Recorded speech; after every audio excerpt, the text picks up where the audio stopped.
Hello साथीहरू, नमस्ते, welcome. हजुरहरू हाम्रो च्यानलमा नयाँ हुनुहुन्छ भने प्लिज सब्सक्राइब गरिदिनुहोस् ल। आज हामी आलु चनाको रेसिपी लिएर आएका छौँ। यसको लागि मैले भिजाएको 2 कप चना लिएको छु। यसलाई कुकरमा राखिदिउँ, थोरै पानी राखौँ र अब यसलाई 2 सिटी जस्तो लगाउनु पर्छ। हामीले चनालाई धेरै चाहिँ पकाउनु पर्दैन, 2 सिटी लगाए पुग्छ।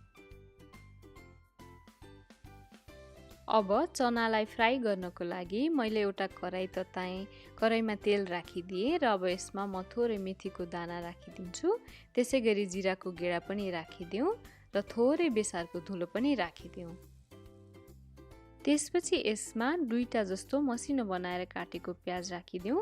प्याजलाई हामीले 3 देखि 4 मिनेट खैरो नभइन्जेलसम्म मजाले भुट्नुपर्छ। प्याज यतिको खैरो भइसकेपछि अब मैले यसमा 2टा रातो सुकेको खोर्सानी राखिदिएँ र 1 ठुलो चम्चा लसुन अदुवाको पेस्ट राखिदिएँ। यो सबैलाई प्याजसँग मिसाइदिउँ। यो सबै मिसिसकेपछि अब म यसमा 2टा काटेको गोलभेडा राखिदिन्छु र यसलाई पनि मसलामै चलाइदिउँ। त्यसपछि हामीले यसमा 2 चम्चा जस्तो नुन राखिदियौँ। नुन राखेर गोलभेडालाई पकायो भने गोलभेडा चाँडै गल्छ। अब यसलाई हामी छोपिदिन्छौँ र मिडियम हिटमा 4 देखि 5 मिनेट जस्तो पकाउँछौँ।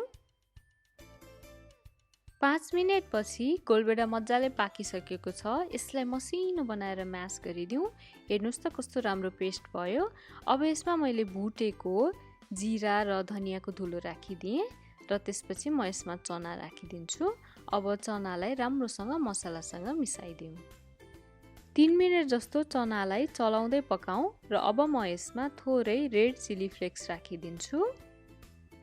त्यसपछि मैले यसमा उसिनेर काटेको 2टा आलु पनि राखिदिएँ। यसलाई पनि मसलामा मजाले मिसाएर चलाउँदै पकाउँ।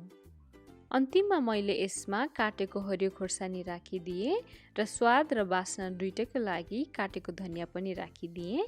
यो सबैलाई हामीले आलु चनामा मिसाइदिउँ र 2 देखि 3 मिनेट यस्तै चलाउँदै पकाउँदै गरौँ। आलु चनाको रेसिपी तयार भएको छ। हजुरहरूलाई यो रेसिपी कस्तो लाग्यो हामीलाई कमेन्ट सेक्सनमा लेख्नुहोस् है त। र हजुरहरू यो च्यानलमा नयाँ हुनुहुन्छ भने प्लिज सब्सक्राइब।